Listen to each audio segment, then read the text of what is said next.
What's your word of the year? There are some obvious contenders. Virus, or more specifically, COVID.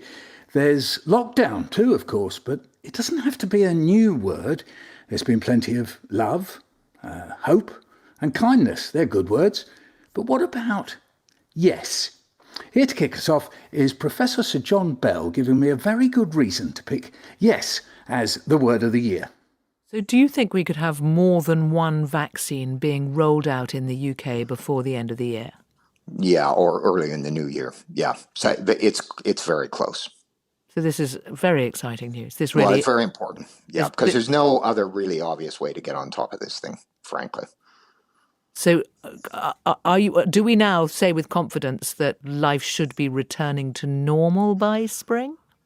Yes. I'm probably the first guy to say that, but I will say that with some confidence. That's Professor John Bell. Thank you so much for talking to us. That was Radio 4's World at One with Sarah Montague talking to Professor Sir John Bell.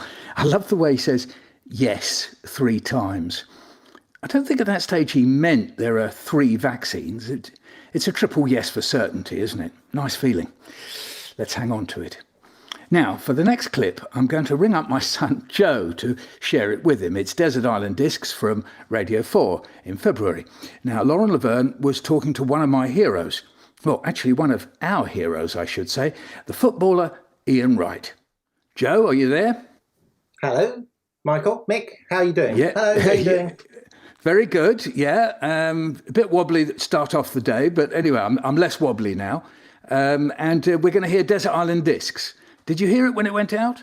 Yeah, I did. I heard it when it went out. It was everywhere. It was such a kind of moving clip from Ian Wright. He's amazing. He's kind of so ebullient, and this is such a lovely clip. So, Ian Wright, you went to Turnham School when you were about 8, and you said you had a very, very short attention span. Yeah. What was going on with you? I just found it very hard to focus on what they wanted me to do. You know, the teacher would have to spend a lot more time because I didn't quite grasp it. My handwriting was really poor. I wasn't confident with my reading. And then I remember being outside the classroom, like for the 3rd occasion, and Mr. Pigden, when he walked past, you know, I wouldn't even look at him. You know what I mean? I was so scared of him. I was 7. I was at the school the other day because I had to do his plaque. And he looked down at me. It felt like he was looking at me for an hour. His shoes were so shiny. His suit was always so immaculate. And then he looked at me and then he went into the classroom, said a couple of things to the teacher, and then he came back outside and he said, "Come with me." And that changed my life. Many castaways will sit where you are now, Ian, and reference individual teachers who changed their lives. But Mr. Pigden was truly important to you, to the extent that you dedicated your autobiography to him. How did he treat you? How did he engage with you and challenge you? I know he loved me. You know, I don't know why he chose me. I'm glad that he did. He was the one who taught me about Jimmy Greaves and making sure when you finish, Ian, when you're going through with the goalkeeper, look for the space, score beautiful goals. But he gave me responsibility. I mean, I used to collect the registers from the teachers. Then they made me milk monitor. I really liked that. And, you know, I looked What was that like for the kid who couldn't sit still? Well, it was really good. I just felt important. He wouldn't let me play football if he'd heard that I've been naughty in class. He just gave me a sense of feeling like I had some use. You know, it was really weird because the viral video that went around. Where yes, in 2010, you were reunited with him, and that video clip online's been viewed over 2 million times. You had thought that he had passed away. You'd been told incorrectly. Couldn't find him. I was doing a television show, and there's a bit in it where I had to go back to the ground and just sit in the director's box. And so I was sitting there in a reflective moment, and then he just came off my right shoulder. And I'd said to him, "Oh my gosh, I thought you had died, I thought you was dead." And he said, "Well, I'm very much alive, Ian," something like that. And then he said how proud he is of me. And then I hugged him, and because he was 3 or 4 steps up, I felt like I was like 7 again. I remember him saying, you know, because he was one of the youngest pilots in World War II. And when we won the war, he was one of the pilots chosen to do the flyover of Buckingham Palace, right? So I remember him saying that he was more proud of the fact that I played for England than him flying over Buckingham Palace. Oh, Ian. I love that man. So many thoughts there. The clip took me back to standing or sitting, I forget which now, at Highbury, singing Ian Wright, right, right. I mean, it was Right. Exactly. But there was something so joyful about the way he played. I mean, I loved the way he could trick defenders. He used to stand on right by their shoulder, kind of kidding the defender that he was somehow in that defender's pocket, and then just exploding across 5 yards so that he had some free space to shoot. I just loved that about him. It always seemed like he was so happy playing. It made everybody happy on the stands. Yeah. And how rare to hear someone, a man in particular, to say about another teacher, a man teacher, if you like, I know he loved me. Because it's so easy to think of education as just being a business of transmitting knowledge or culture. But actually it is a person-to-person business, isn't it? That sense that that person cares for you and is watching out for you. So cool. It does matter, doesn't it? Yeah, it's not just the books. When the person guides you through it, holds your hand, shows you the way, gives you that little bit of extra attention, yeah, it matters immensely. Teachers are amazing. Then March came and, the world changed, didn't it? We're going to hear now a doctor's account from Bradford Royal Infirmary on the NHS front line. It went out on Radio 4 in May. Being intubated and ventilated on ICU turns out to be a long and rocky road. In one of our red zone ICUs, Mohammed is one of our success stories. A silver beard highlights his distinguished features. The glint in his eye is the only clue to his incredible fight for life. I think we met before, but it was when you were on the breathing machine. Yeah. Dr. Debbie Horner is a consultant in intensive care. I think I'm getting a lot of that. It's very poorly. But I think I've turned a corner. And I'm so grateful for the hard work. In Bradford, of 35 people who've been placed on intubated ventilators, only 3 have come off so far. Mohammed Hussain is one of them, the criminal lawyer whose father's funeral seems to have unintentionally helped spread COVID-19. Mohammed was unconscious for 5 weeks. It was bizarre because, there's this chunk of your life and you've been looking across and, it's beginning of May. You think, what do you mean beginning of May? It was March. Just coming to the end of March, where's the rest of it gone? I had no other recollection. And then I recall coming round and everybody reacting to it. The nurses saying, it's good to see you, good to speak to you. We've been looking after you. The doctors coming and saying hi. Again, there was some paranoia to begin with. I thought these people trying to trick me. Because you don't remember being intubated or no, going to ICU at all, do you? I don't remember being incubated at all. So you just woke up and suddenly you're in this strange environment. Yeah, and then I'm being told things. And I'm telling myself, that's not right. If that's not right, then they're obviously trying to pull a fast one. What's going on? What's all this about? And then more and more kind of started to make sense. Just absolutely amazing people. Not just in relation to the care, to the patients, but also to the commitment to their colleagues. So that a lot of the people who have been working on the ICU, on this corona virus thing, many of them are not ICU nurses. And then you start realising how much the people in the ICU have done, day and night. Words can't demonstrate what I feel. The patient there was Mohammed Hussain, the doctor was Dr. John Wright, and the presenter Winifred Robinson, that was from the NHS front line in May. Ooh, that's quite a tough listen for me, because my experience overlaps with Mohammed's there. Yeah, that, like him, there's a time in my life that's just disappeared. You were in the world, Joey, and I was just out of it, wasn't I? Yeah, we saw images of you on the video link that they supplied for us, and out, completely unconscious, like looking at kind of a specimen through a video screen, not moving, not doing anything, all the tubes. And I remember looking and seeing all the kind of nursing care staff in PPE around you. They were all waving and saying hello and optimistic and keeping their spirits up, but you were not there, really. And it's disappeared. That's what's weird about it.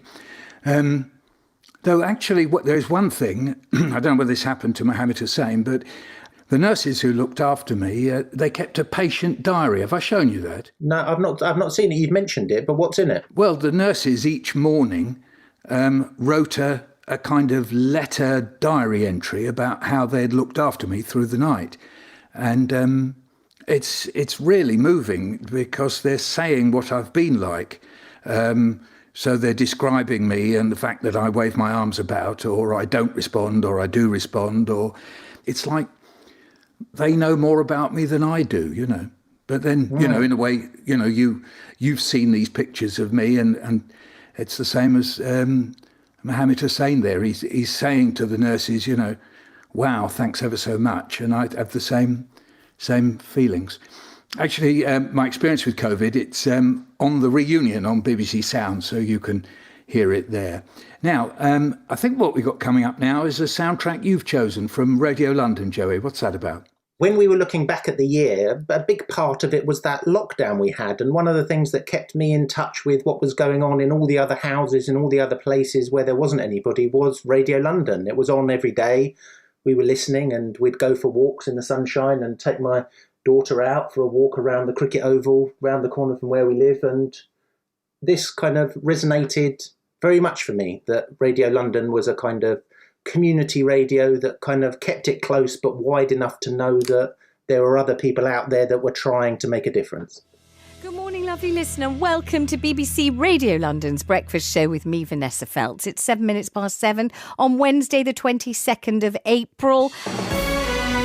BBC Radio London, Make a Difference. Thanks, Vanessa. Good morning. Ross Ryan here with Make a Difference. And we'll start with a shout out to two BBC Radio London listeners, Cherie and Evelyn, who have not only individually made a difference, but also been connected via our regular bulletins and are now working together to make a difference in their local areas. Cherie got in touch with us a few days ago to say she'd made lavender and chamomile sachets with the aim of distributing them to NHS staff in ICU. But she... Come to think of it, Joe, I've never really talked to you about lockdown. I've been so wrapped up with my own business and my own self. Right, let me make a break. Well, what was it like? What was lockdown like? Did it get you down?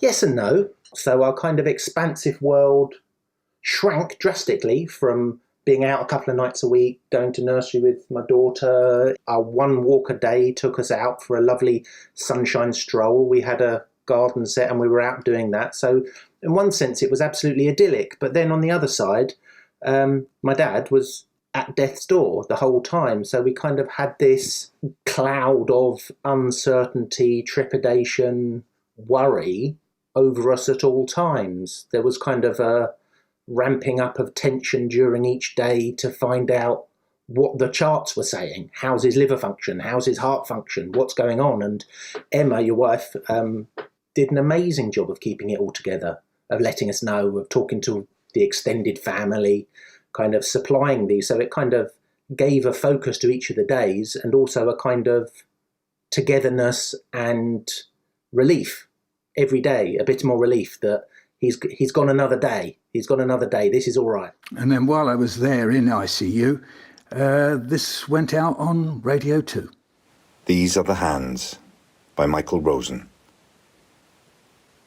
These are the hands that touch us first. Feel your head, find the pulse, and make your bed. These are the hands that tap your back, test the skin, hold your arm, wheel the bin, change the bulb, fix the drip, pour the jug, replace your hip. These are the hands that fill the bath, mop the floor, flick the switch, soothe the sore, burn the swabs, give us a jab, throw out sharps, design the lab. And these are the hands that stop the leaks, empty the pan, wipe the pipes, carry the can, clamp the veins, make the cast, log the dose, and touch us last. Michael Sheen is on the phone right now. Michael, we had a message from Emma, who's Michael Rosen's wife, and she said today is actually Michael's 74th birthday. So we had no idea. No. Oh. And she said, what a lovely birthday honour from our favourite Brian Clough. So she's delighted. Oh, well, happy birthday to Michael. Yeah. And that's such a lovely thing. That's quite a teary moment from me. I'm feeling a bit like Ian Wright in that clip from Desert Island Discs now. I got the sensation there of almost as if somehow that Emma and Michael Sheen and Joe Wiley are sort of standing round my bed and they're talking over me. In fact, I know that the nurses did sing me happy birthday. I don't know anything about that, of course. I think they were trying to get me off the stuff they'd knocked me out with. Were hoping I would wake up, and I was doing my best not to wake up. I did that quite well, actually. I really tried very hard, I gather, not to wake up. I suppose my birthday was a bit of an odd moment for you, was it, Joey? Yeah, it was in the air, but it wasn't really a celebration. It was a marker of success that you'd still come this far, as it is for everybody. Every year's a birthday. Every birthday is a marker of another year gone, and this one had been particularly hard. Yes, and a good moment just to pause, I guess, to think about all the people who didn't survive as a result of this pandemic. A lot was going on in the outside world at the time, of course, and on Radio 2, Michael Ball talked to 100-year-old Captain Sir Tom Moore. One of the most extraordinary images, I think, for all of us was seeing you at Windsor with Her Majesty. And it's probably the only public appearance that she's made during this time, because it was, she was obviously like yourself in lockdown. But the sight of the two of you meeting, two people who are such important symbols for this country and for this time that we found ourselves in, was very powerful. What did she say to you? Well, I won't tell you all the things because it's secret between me and the Queen. Okay. But she did say, well, you've done well. And I'd said somewhere that I hope when I get knighted, she'll be very gentle with the sword. And she said to me quietly, I'll be very gentle. Oh. So, but what we talked about afterwards, and I'm not telling you. I'm very, very pleased you won't. But, That's between you and her. It was something special, but something which, before she appeared, I was out on the grass in the Windsor Castle, and a chair appeared just in front of me. I thought, that's for the Queen to sit on. But it wasn't. That was her handbag. And she put her handbag on the chair, then she walked towards me. And that handbag stayed there till she went away. And as she went away, she picked up her handbag and walked away. Was it probably the proudest moment of your life? It was lovely, yes, it was. That was Captain Sir Tom Moore talking to Michael Ball on Radio 2. And I wonder how many people are about to get knighted have anxieties about the sword. I left hospital in June, so that was a few months into the pandemic.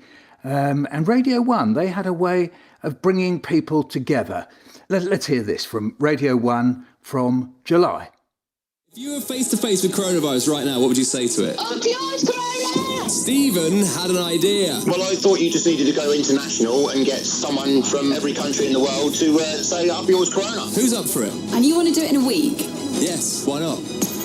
So we need help. Tell a friend to tell a friend. My cousin texted me to be Norway's contribution. I went on holiday in Italy. I got on my bike and I rode to Monaco. We're going to Timor-Leste. An island just off Indonesia. Who's the guy who lives there? He's one of the best men for our wedding, which was supposed to be last month. We were supposed to graduate, but it just got postponed. I got locked out here because the airports are closed, so I can't get back home at the moment. For the kids on the streets, life's not easy in Sierra Leone. I promised them I'd fight for them and I'll always be there and always protect them. I'm just scared for the future. We were the first country in Europe to deal with the virus. We were clearly unprepared. 4 months in quarantine and things are not getting better. I wouldn't advise anyone to come to Yemen. Not now and not before Corona. I have something to say. Coronavirus, we don't want you. Go your way. We are a radio station on a mission. For my British friends and family who can't visit me. For postponing our Olympics. Keeping all my school children stuck inside for months. Corona go will not want you here in Liberia.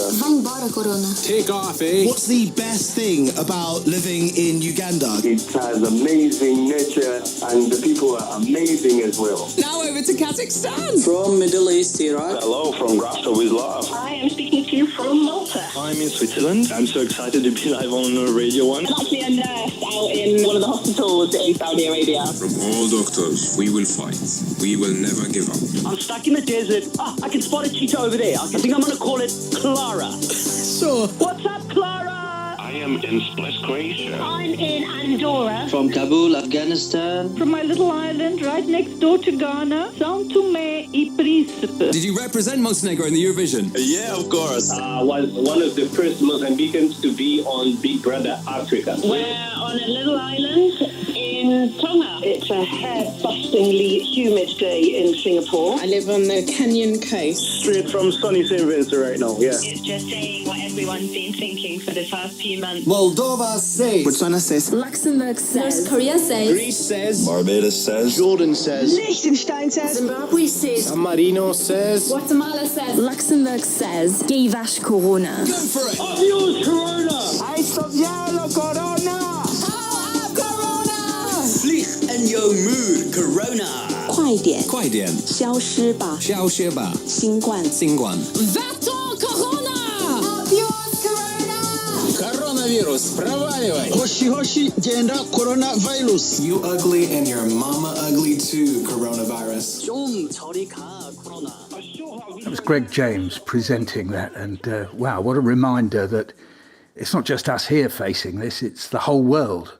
I mean, we're going to have to cooperate to beat it. Lovely hope and defiance that people are expressing there.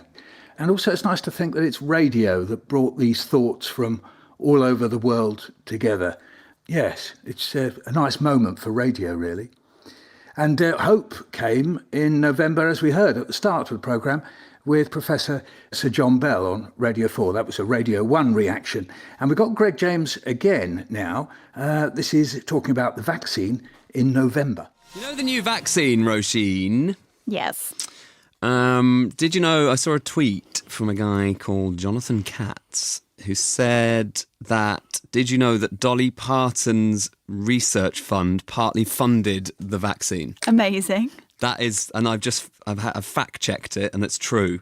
So Very good. So what we can do now, says Jonathan, is... you know what's coming, don't you? I really know what's coming. You know what's coming, don't you? Vaccine, vaccine, vaccine, vaccine. I'm begging you, please help me save my nan. It works. Oh, yes. Yeah, it's great, isn't it?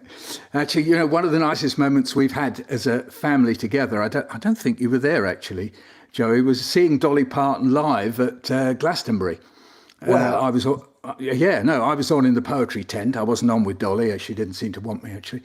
And we got to stand miles back, of course, behind some bloke who was dancing on a piano, I seem to remember, and it was pouring with rain, of course, why not? And she sang a certain song that one or two people in the world know. Yes, that's right. It was Jolene, not Vaccine. Anyway, there we are, Dolly Parton. Now there's something really important that I wanted to play for you. It's important because my wife and daughter are mixed race, and a really big story this year was the death of George Floyd and the subsequent reaction. Here's Greg James's Radio 1 colleague, Clara Ampho. Good morning, guys. I hope that you are all well. It is Clara Ampho here. It is about 10 past 11 on Tuesday morning. So as you would have noted, I wasn't in work yesterday, and I want to talk to you directly about why that was. Now, before I get into it, I just want to say that I'm fully aware that we are in the middle of this devastating pandemic, and I am fully aware that I'm not a medical professional or a frontline worker. I am just a woman who does a radio show, but my job is very public facing, so I want to talk to you. Now, if you have small children or would rather not hear what I'm about to say, because I am going to discuss race and violence, please check out something else on the Sounds app for the next few minutes. If not, then I really welcome you to stay with me. Now, as you know, at Radio 1, we talk a lot about mental health. And mine was in a really, really bad way yesterday. In fact, it has been for the past few days, in particular, in relation to the death of George Floyd. George Floyd, an unarmed black man who died whilst being held under arrest. Now, I didn't have the mental strength to face you guys yesterday, to ask, hi, how was your weekend, like I usually do with my happy intention, because I know that my weekend was terrible. I was sat on my sofa, crying, angry, confused, and also knowing, stuck at the news,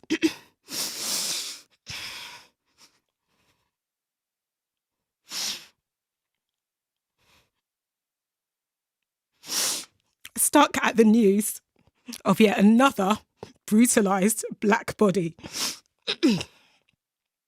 Knowing how the world enjoys blackness and seeing what happened to George, we, black people, get the feeling that people want our culture, but they do not want us. In other words, you want my talent, but you don't want me. There is a false idea that racism, and in this case, anti-blackness, is just name-calling and physical violence, when it's so much more insidious than that. One of my favourite thinkers is a woman called Amanda Seales, and she says this, and I feel it deeply when she says, you cannot enjoy the rhythm and ignore the blues. And I say that with my chest. I want to say to our black listeners, I hope you feel seen and heard today. And to those of you that already let me know that you are doing the work to be committed to doing better, I see you. So let's do this. Let's all be anti-racist. That's Clara Ampho from June on Radio 1. Joe, do you think that we can hope that the death of George Floyd has finally changed something? I genuinely hope so. It's not enough in this day and age not to be racist, but you have to be anti-racist. Do more. We can all do a little bit more to be anti-racist. So I hope that, the tragic situation with George Floyd has resonated wider. We've all had a bit of time, fortunately, in lockdown to think about it with a bit more time on our hands and do a few more positive, proactive things. That's what I would hope for. Still with Radio 1, in recent years, they've done great things with regard to addressing mental health, breaking down taboos and the like. And they've recently given their listeners a chance to tell their own stories in their 1 Minute of Me feature. Here's a great example from this year.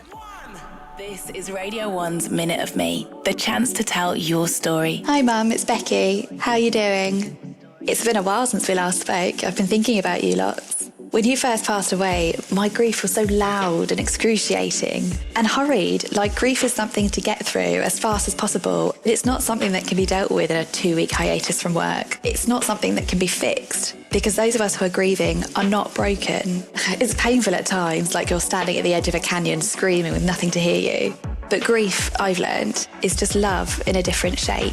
It doesn't go away just because I can't see you anymore. It's that shine in my eyes when I think about your laugh. It's the thumping of my heart when I look through old photos of homemade birthday cakes, face paint and soft play parties. It's part of me, and it always will be, because grief, I've learned, is the badge of honour I get for loving you. I love you, Mum. Sleep tight. If you've been affected by what you've just heard, visit Radio 1's Minute of Me online. So something like that. It reminds me that that there are songs and poems and movies and novels that talk to us about grief and bereavement, but actually we have to find our own voice, so it's not bottled up. I sometimes think that when you sit on bereavement, it kind of eats you up from inside until you get it out, you kind of expel it.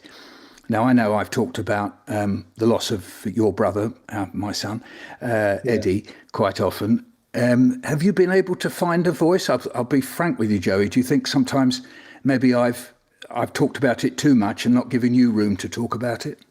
No, I think that you've said to me on occasions is that you use writing as a repository for these things.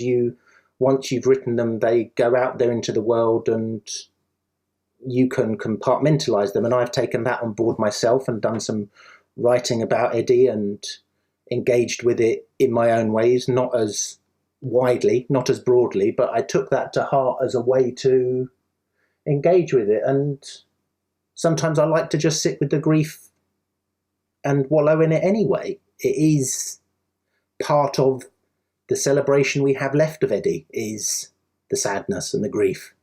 It stays with us forever. So that was Becky's story on 1 Minute of Me on Radio 1. And of course, as an older person, I feel it's so important that we hear from the younger generation. And in many ways, I think they're much better at expressing themselves than me, even though I sweat away at it nearly every day. So anyway, from Becky, let's go to 9-year-old Lenny. He was the silver winner in the 5 to 9-year-old category for Radio 2's 500 Words competition. Story read here by Joanna Lumley. This story is called The Old Rabbit, and it's by Lenny Tucker. Pat, the rabbit, was very sad. He was very old. His fur was grey on his paws and around his mouth, and his bones were aching. His baby rabbits had all grown up and moved away and had bunnies of their own. His mum and dad had died many years ago, and he missed talking to them.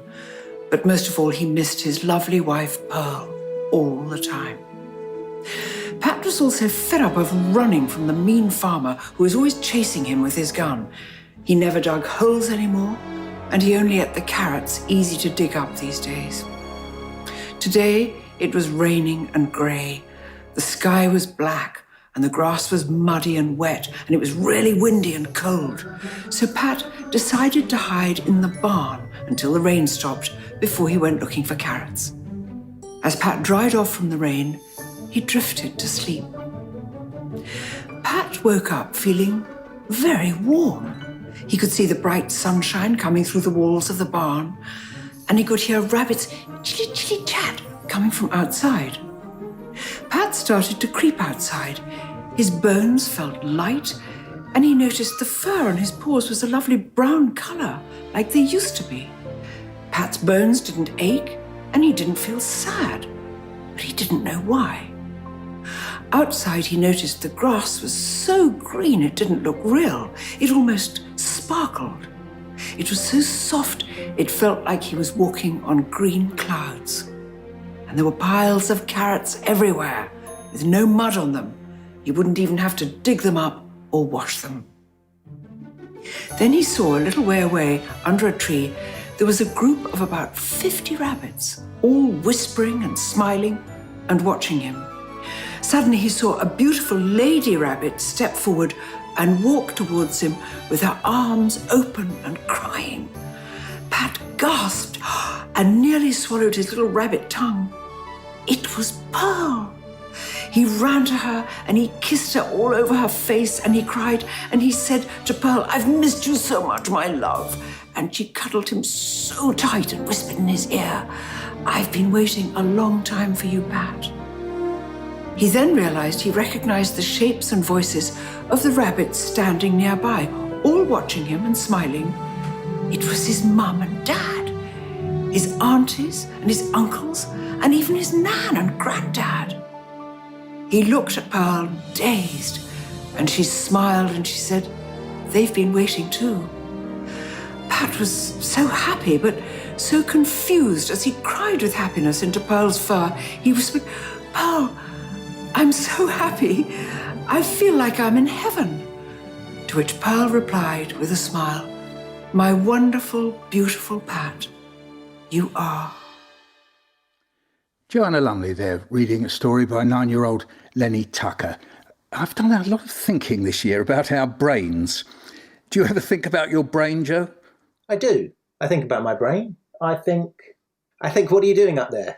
Come on, Yes. Get out of bed. Get on with it. I think, how can I feed you? How can I put new ideas in there? But wasn't there a lot going on with your brain that has kind of affected you after COVID? Yes. No, it went fizzy and I forgot things and I've had fog and uncontrollable feelings as well. So, yes, it has mystified me. And there's so much we don't know about the brain, so much that we don't know about how we know things or how we remember things or don't remember things. One of the big mysteries is music, because we know a lot of music in largely non-verbal ways. So finally, we'll play out with something rather extraordinary. Now, the story here is that former music teacher Paul Harvey is living with dementia. His son Nick gave him 4 notes to improvise with, and then he created a piece of music. This is Dad, Paul, created a piece of music which was then featured on Radio 4's Broadcasting House. And then it was subsequently arranged and recorded by the BBC Philharmonic. The presenter is Paddy O'Connell. So here is Paul Harvey, accompanied by the BBC Philharmonic Orchestra in full, in isolation. Everyone involved wanted this moment to be the first airtime of 4 notes.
Year was presented by Michael and Joe Rosen and produced in Salford by Elizabeth Foster. This Sunday at 6:15 there's a Pick of the Podcast special presented by Alice Levine. Let's have a look at the lunchtime weather forecast before the news, and Simon King is with us. Hello, Simon.